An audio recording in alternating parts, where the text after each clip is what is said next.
Hello दोस्तों, नमस्कार। आज आपको एक ऐसे विषय से जोड़ते हैं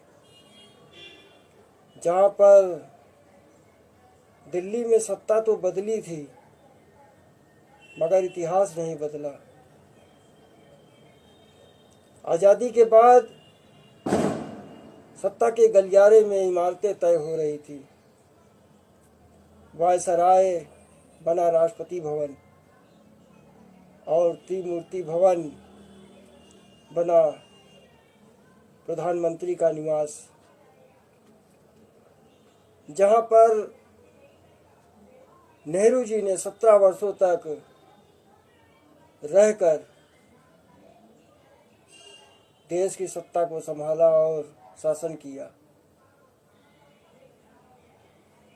फिर एक दिन नेहरू जी चले गए। फिर सत्ता के गलियारे में एक नया नाम आया, लाल बहादुर शास्त्री, जो सादे, ईमानदार और देश को समझने वाले नेताओं में से थे। उन्हें रहने के लिए स्थान चाहिए था, लेकिन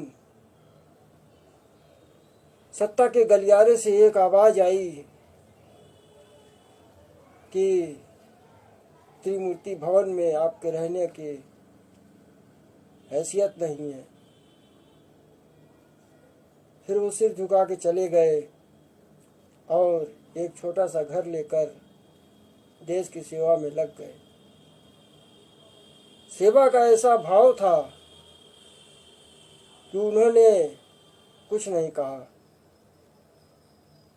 फिर एक दिन ताशकंद गया वही नेता जो सादे जीवन में विश्वास रखता था, जहां पर उनकी रहस्यमय तरीके से मृत्यु हो गई।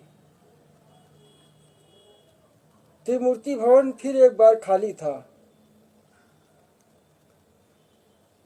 अब बारी थी आगे के सत्ताधारियों की, लेकिन जब सत्ता संभालने के बाद त्रिमूर्ति भवन को नेहरू संग्रहालय के रूप में परिवर्तित कर दिया गया। नेहरू जी के पूरी विरासत को वहाँ पर सजा दिया गया। टोपी, चश्मे, तकिया, उनके कपड़े, उनके द्वारा इस्तेमाल की गई सारी वस्तुएं,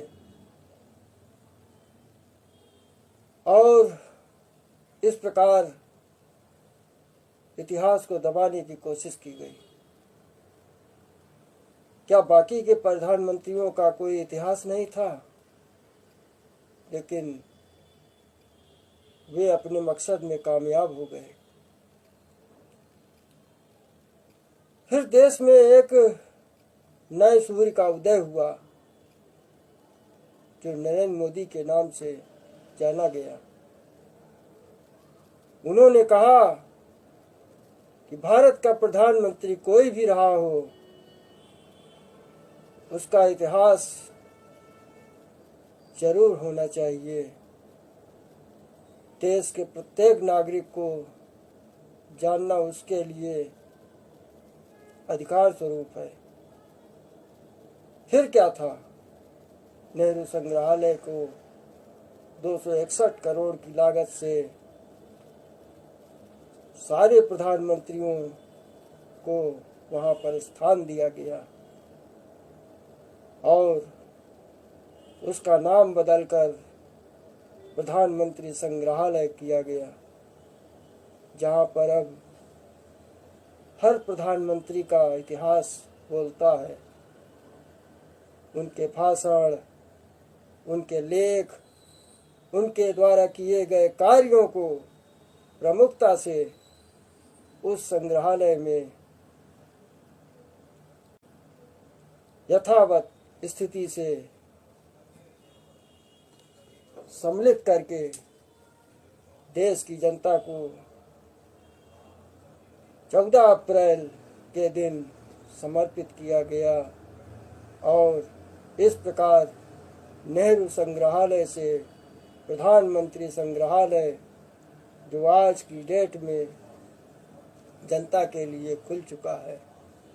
आप कभी भी दिल्ली में जाइए तो प्रधानमंत्री संग्रहालय अवश्य जाइए और आप देखिए कि भारत के जितने भी प्रधानमंत्री हुए उनका क्या इतिहास रहा, उन्होंने देश के लिए अपना क्या योगदान दिया। हम इसके लिए माननीय प्रधानमंत्री भारत सरकार श्री नरेंद्र मोदी जी को धन्यवाद देंगे, जिन्होंने देश के तमाम महापुरुषों के द्वारा किए गए कार्यों को जमीन पर लाकर देश को समर्पित किया। हमारे विषय को इसी प्रकार से सुनने के लिए आप सबका बहुत बहुत आभार।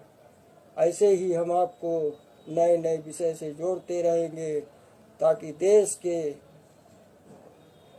लिए जिन लोगों ने अपने समर्पण की भूमिका निभाई है, आपको भी जानना अति आवश्यक है।